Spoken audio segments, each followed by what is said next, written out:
Hey everyone, and welcome back to our series on African history. In our last episode, we explored the vibrant societies taking shape across the continent.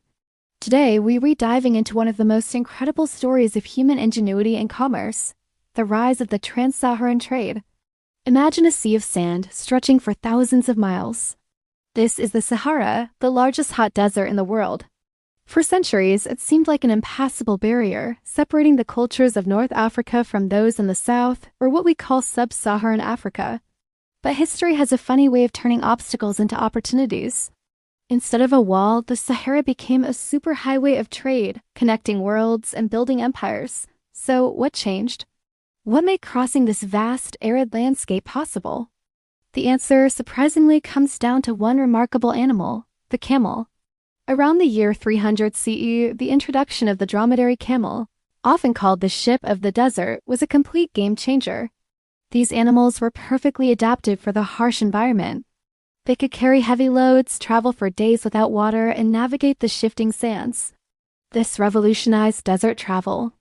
Soon, massive caravans, sometimes with thousands of camels, began to forge routes across the Sahara. These weren't just random paths. They were well-established trade arteries connecting the bustling markets of North Africa and the Mediterranean world with the rich kingdoms of West Africa.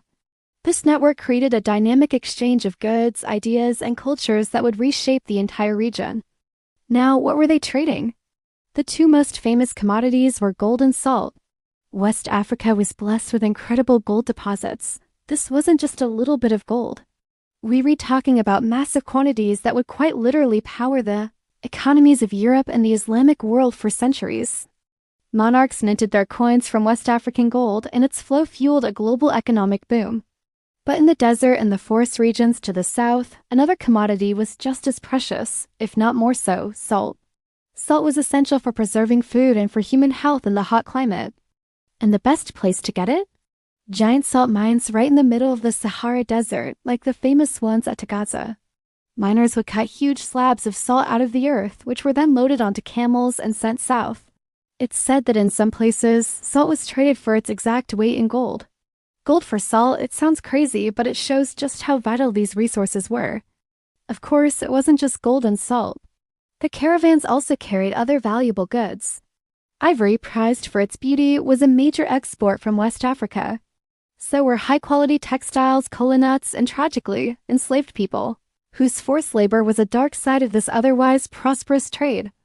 In return, West African kingdoms received manufactured goods like cloth, glassware, weapons, and horses from the north.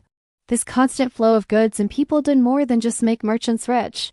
It led to the rise of powerful and wealthy empires in West Africa, like Ghana, Mali, and Songhai, which we'll explore in our next video.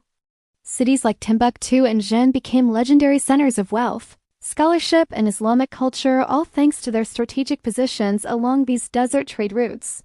The Trans-Saharan trade didn't just cross a desert.